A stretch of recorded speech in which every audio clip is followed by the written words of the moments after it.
오늘 스가랴서 우리가 이제 15번째, 이제 마지막 한 장이 남았는데요. 오늘 13장 1절서부터 좀 살펴보도록 하겠습니다. 스가랴서 13장 1절. 우리 한번 같이 읽어볼까요? 첫 절이니까 시작.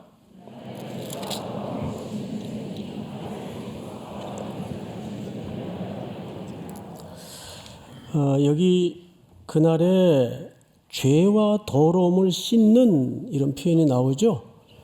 죄는 뭘 얘기하는 것이고 또 더러움은 뭘 얘기하는 것일까? 뭐 같은 말 아닐까? 근데 여기서 이렇게 굳이 따로 구분해서 표현하는 것은 내용 자체가 다르기 때문입니다. 죄라는 표현은 윤리나 도덕적인 일상에서 벌어지는 죄를 얘기하는 것이라면 더러움은 제의적 타락을 얘기합니다. 그러니까 예배를 드릴 때 오늘식으로 표현하자면 예배 타락을 얘기하는 거죠. 그럼 그 당시 예배가 어떻게 타락이 되었었는가? 우선 제사장의 타락과 거짓 선지자들이 많았어요. 거짓 예언을 합니다. 그런데 그 배후에는 오늘 구약에서 유일하게 등장하는 여기 표현이 앞으로 나오는데 더러운 영이 배경으로 자리 잡고 있습니다.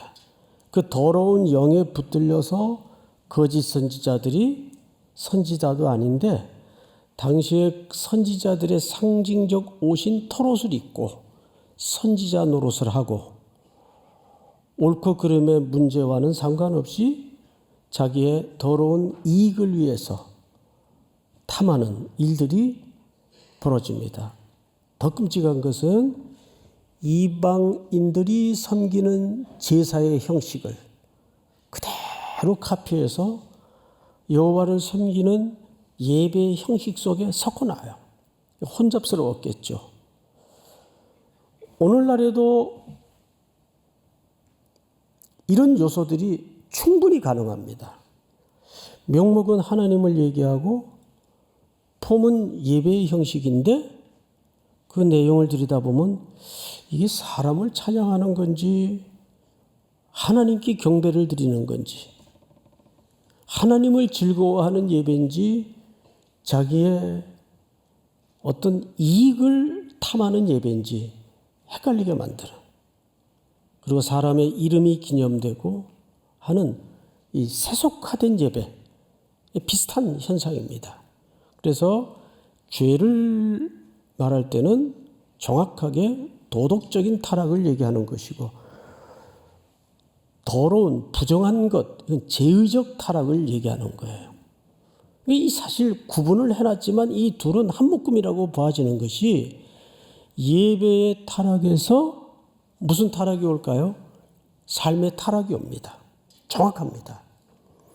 근데 이거를 고칠 방법이 없어요. 그러니까 하나님께서 여기 그날에 죄와 더러움을 씻는 샘이 등장을 합니다. 여러분, 샘이라는 것은 물이 퐁퐁퐁 흘러나오거나 솟구치는 현장이죠. 그 샘이 다윗의 족속과 예루살렘 주민을 위하여, 다윗의 족속 예루살렘 주민은 오늘식으로 얘기하면 하나님의 언약 백성들을 통칭하는 표현이에요. 그 하나님의 백성들을 위해서 열리리라 수동형을 썼어요. 그러니까 샘은 내가 물 좀 퍼올려 볼까? 스스로 자발적으로 샘물을 퍼올릴 수가 없어요. 이 샘은 주권자이시고 창조자이신 만군의 여호와께서 터쳐내시고 열어주셔야 샘물이 솟구치는 거예요. 그걸로 어떻게 하겠다는 겁니까? 원래 샘물의 이곳에서의 용도는 씻어내는 겁니다. 부정함을 씻어내고 더러운 것을 씻어내고 죄를 씻어내는 역할을 해요. 공통적으로. 자, 그런데 2절을 한번 볼까요? 만군의 여호와가 말하노라. 왜 이런 표현을 썼는가 하면 하나님께서 하나님의 타락한 다윗의 족속과 예루살렘 주민을 위해서, 오늘 시각으로 얘기하면 하나님의 백성들을 위해서 만군의 여호와께서 샘물을 터쳐주시겠다. 그래서 그 샘물로 내 백성을 씻어낼 것이다. 그러면서 2절을 보시면 만군의 여호와가 말하노라. 그날에 내가 우상의 이름을 이 땅에 끊어서라는 표현이 등장을 하죠. 기억도 되지 못하게 할 것이며 거짓 선지자와 더러운 귀신을 이 땅에서 떠나게 할 것이라. 끊어낼 것이고 떠나게 한다는 말은 발본색원에서 완전히 제거할 것이다. 제가 이 내용을 어제 설교로 이제 준비하면서 어쩌면 대한민국의 현실을 그대로 담아냈을까? 대한민국은 거대한 지금 우상의 문화에 깊이 빠져 있어요. 채널을 여기저기 틀어봐도 무당이 안 나오는 데가 없고 점치는 방식의 예능이 안 나오는 데가 없어요. 그리고 이것이 아주 예능이라는 친밀한 방식을 통해서 슬며시 우리 한복판에 들어와 있습니다. 이제 뭐 예능인데 뭐. 여러분 볼까요? 우리 신명기서 13장을 한번 띄워주세요. 제가 좀 쭉 읽겠습니다. 이스라엘 백성들의 상태. 너희 중에 선지자나 꿈꾸는 자가 일어나서 이적과 기사를 네게 보이고 그가 네게 말한 그 이적과 기사가 이루어지고 너희가 알지 못하던 다른 신들을 우리가 따라 섬기자고 말할지라도. 여러분, 이적과 기사를 어둠의 권세 잡은 자도 일으킨답니까? 안 일으킨답니까? 일으켜요. 귀신도 역사해요. 그러니까 그걸 분간하지 못하고 막 귀신이 역사를 일으키고 이적을 일으키는 걸 보고 와서 이게 진짜라고 그냥 막 야단을 치면은 목사님 사실이에요. 제가 한번 이 말에 열받은 적이 있어요. 뭐요? 지금 뭐라 그러셨어요, 집사님? 사실이라고요. 그 사실이면 그게 진리라고 누가 얘기합니까? 귀신도 역사해요.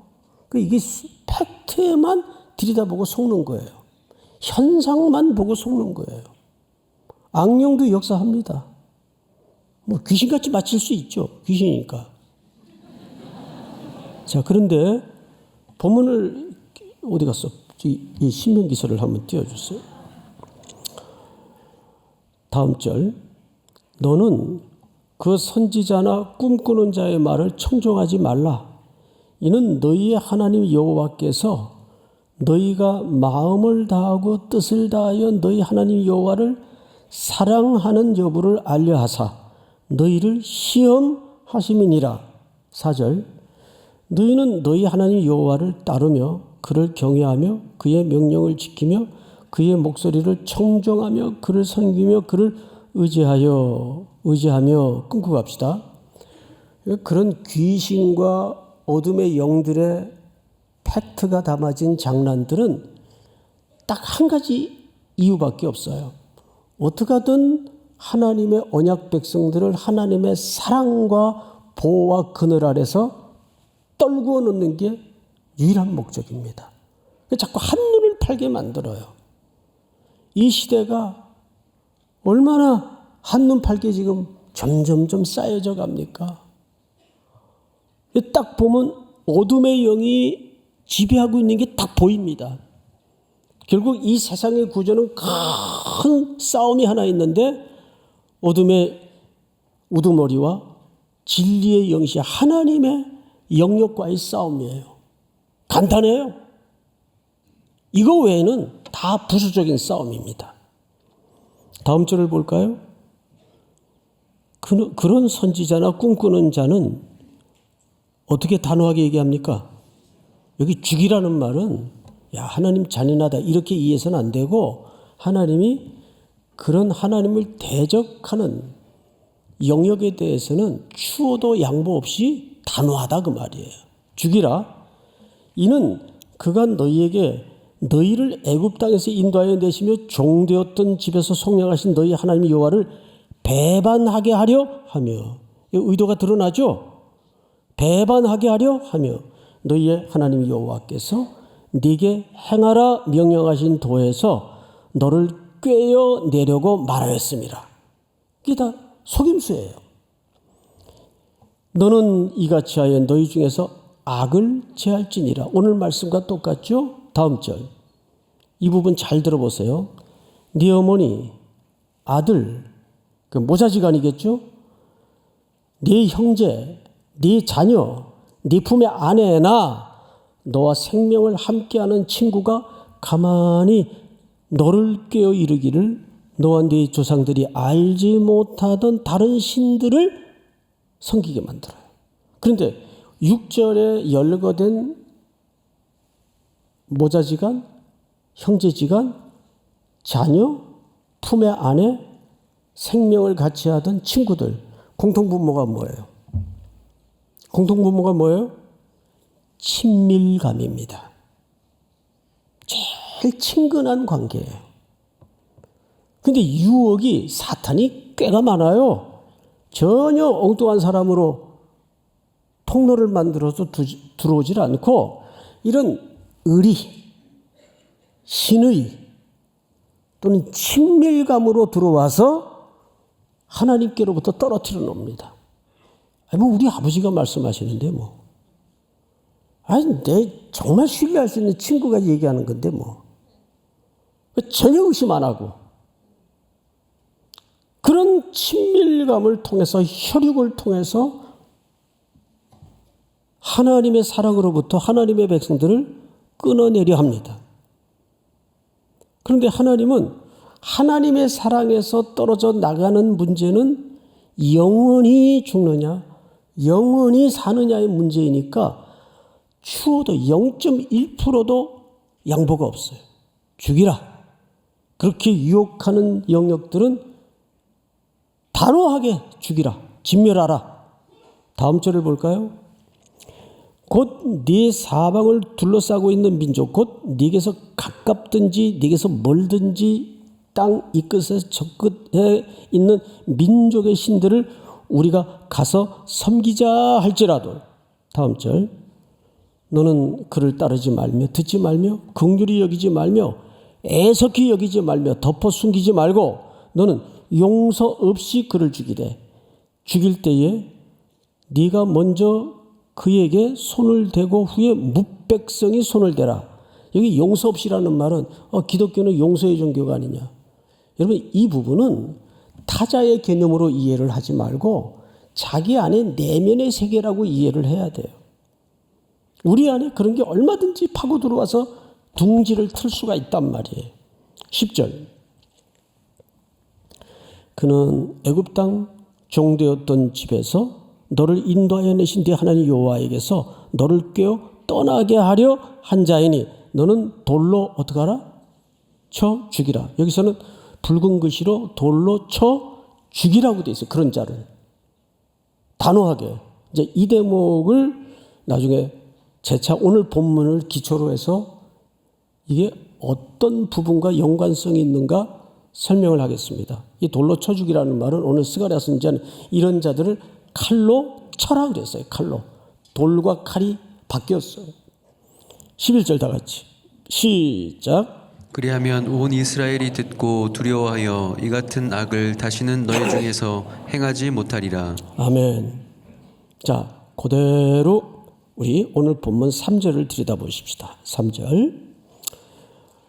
사람이 아직도 예언할 것 같으면 그 낳은 부모가 그에게 이르기를 네가 여호와의 이름을 빙자하여 거짓말을 하니 살지 못하리라 하고 낳은 부모가 그가 예언할 때에 칼로 그를 어떻게 하도록 돼 있어요?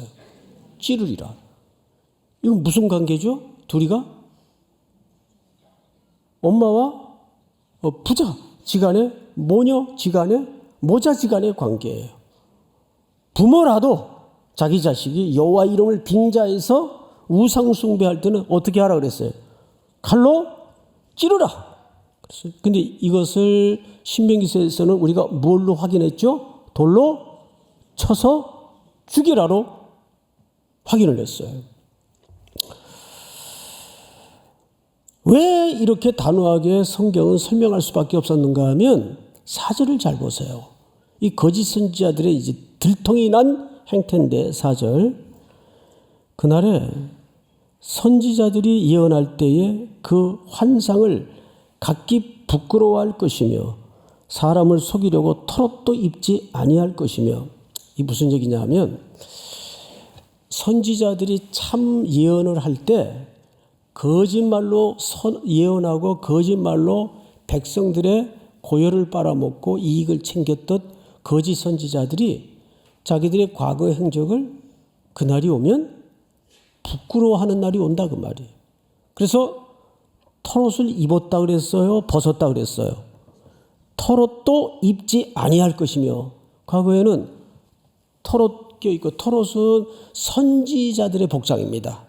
그러니까 선지자인 척하고 아닌데 선지자인 척하고 돌아다니면서 거짓 예언해가지고 돈벌이하고, 옳으냐 틀리냐의 문제보다는 이게 내게 이익이냐 아니냐의 문제에 붙잡혀서 그렇게 행했던 사람들이 그 옷도 벗고 선지자 노릇 안 한 척, 거짓 선지자 노릇 안 한 척 한단 말이에요. 그러면서 이런 얘기를 하죠. 5절에 말하기를 나는 선지자가 아니요 나는 농부라. 난 옛날부터 그 농사 지었던 농사꾼입니다. 자기 과거 이력을 세탁하고 과거 이력을 속이는 일들이 일어날 것이다. 이게 회개입니까? 이게 회개 한 척 하는 거죠. 거짓 회개입니다. 5절 말하기를 나는 선지자가 아니요 나는 농부라. 내가 어려서부터 사람의 종이 되었노라 할 것이요. 회개하는 척 하는 거예요. 아닌 척 하는 거예요. 거짓 회개죠. 6절 다 같이 시작. 어떤 사람이 그에게 묻기를 내 두 팔 사이에 있는 상처는 어찌 됨이냐 하면 대답하기를 이는 나의 친구의 집에서 받은 상처라 하니라. 어떤 사람이 이제 그렇게 말하는 과거의 거짓 이력을 가졌던 거짓 선지자에게 그러면 너 양팔의 그 상처가 뭐냐? 이 말은 전형적인 이방 이교도들의 흉내를 내서 거짓 선지자 노릇하면서 그 선지자들의 흉터를, 그러니까 이방 이교도들의 제의적 형태를 몸에 흔적으로 남긴 거예요. 이것이 그 양팔 사이에 너 흉터가 뭐냐? 그래서 이건 친구네 집에서 놀다가 다친 겁니다. 이렇게 거짓말을 하는 거예요. 6절 끝을 볼까요? 이는 나의 친구의 집에서 받은 상처라 하리라. 그날이 오면 참 목자와 거짓 선지자들이 다 드러나요. 자, 그런데 이제 앞을 좀 보십시다. 제가 이 대목에서 스가랴 선지자를 보든지 다른 선지서를 우리가 들여다보든지 사람은 바뀐다 안 바뀐다? 안 바뀌어요. 사람은 안 바뀌어요. 우리 보통 이런 말 자주 합니다. 내가 하나님께 영광을 가려서는 안 되는데 내가 살면서 하나님께 그래도 영광을 돌리면서 살아야 될 텐데, 이제 그걸로 많이 스스로 정죄감에 빠지거나 자책감에 충만해서 괴로워하는 성도들이 의외로 많아요. 전들 안 그랬겠어요? 젊을 때부터 내가 평생 이 길을 가면서 하나님 영광을 가리지 않아야 될 텐데, 영광을 돌려야 될 텐데, 어느 날 야 송택은 너 웃기지 마라. 야, 네가 영광을 만들어서 나한테 돌린다고 생각하니? 네가 이상한 짓 한다고 내가 영광을 못 받을 것 같냐? 내 영광은 내가 스스로 취하는 거야. 깜짝 놀랐어요. 거기서 사실 큰 문턱을 하나 넘어섰습니다. 그러니까 우리가 보통 착각하는 게 뭐냐 하면 내가 이러면 하나님께 영광이 가려질 것 같고 내가 이렇게 하면 하나님이 영광을 받으실 것 같고 아니에요. 하나님은 여러분들이 자빠져 있어도 넘어져 있어도 스스로 영광을 쟁취하셔서 영광을 받으시는 분이에요. 믿습니까? 예. 여기서 하나님이 제게 자유를 주시더라고요. 사람은 안 바뀌어요. 뭐 다 거기서 1보, 100보, 1보, 2보 차이지 뭐 이렇게 대단하겠어요. 뒤에 보면 인간은 옳고 그르면 명분으로 싸우는 것 같지만 그 끝에 가면 사도행전 16장에 귀신 들린 여종 하나를 사도 바울이 고치면서 고발당하죠.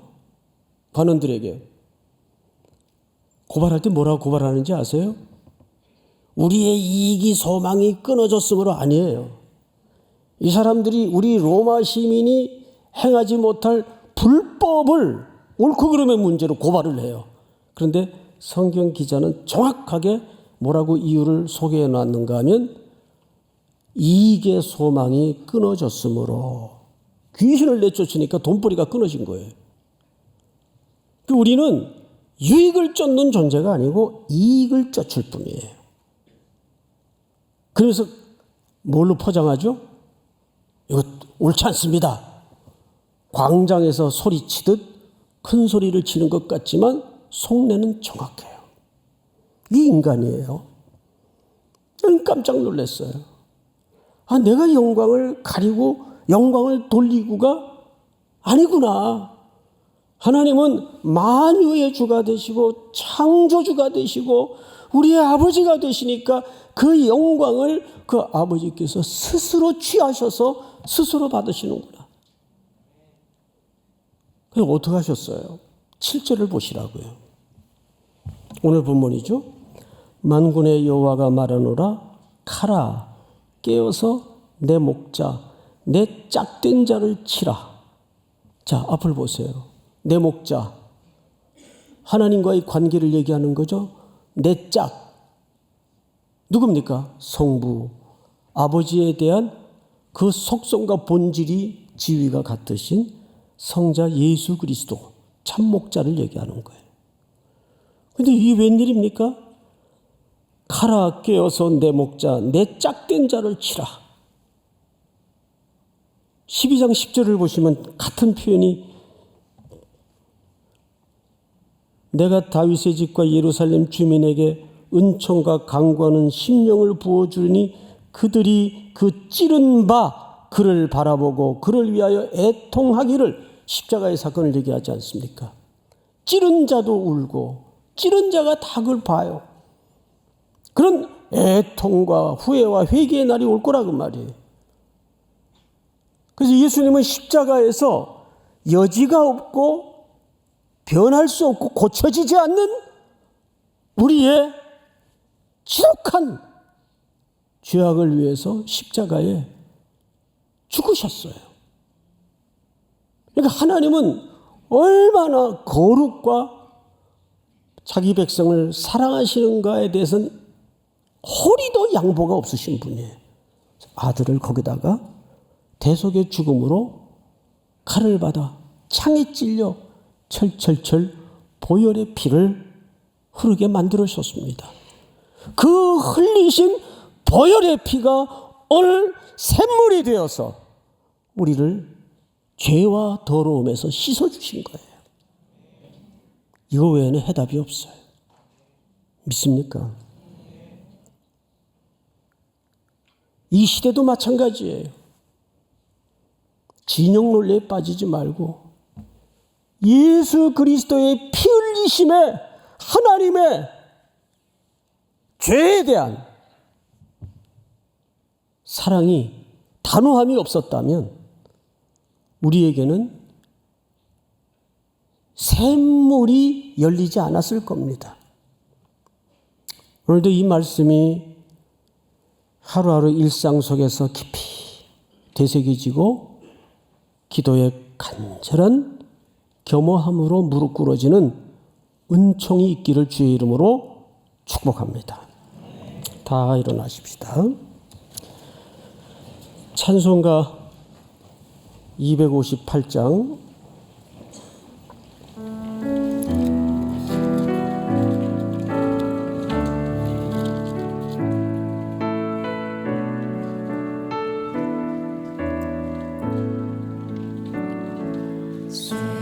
샘물과 같은 보혈은 주님의 피로다. 보혈의 죄를 씻으면 정하게 되겠네. 정하게 되겠네. 정하게 되겠네. 보혈의 죄를 씻으면 정하게 되겠네. 저도 좀 회개하고서 보혈에 씻었네. 저도 좀 같은 이 몸도 죄 씻기 원하네. 죄 씻기 원하네.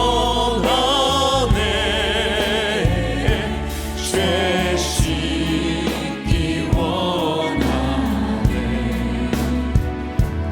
저도 저 같은 이 몸도 죄 씻기 원하네. 죄 속한 많은 백성은 영생을 얻겠네. 샘솟듯 가는 피원새 한없이 크도다. 한없이 크도다.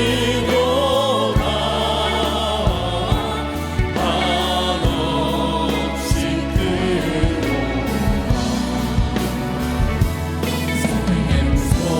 샘솟듯 가는 피원새 한없이 크도다.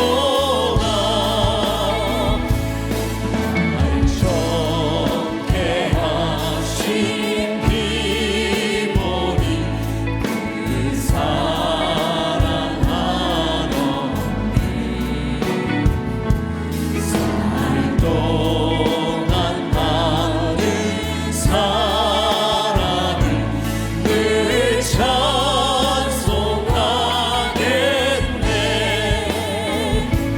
늘 찬송하겠네.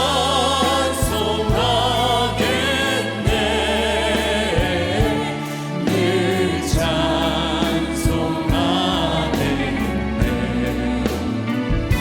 살 동안 많은 사도까지 말합니다. 늘 찬송하겠네.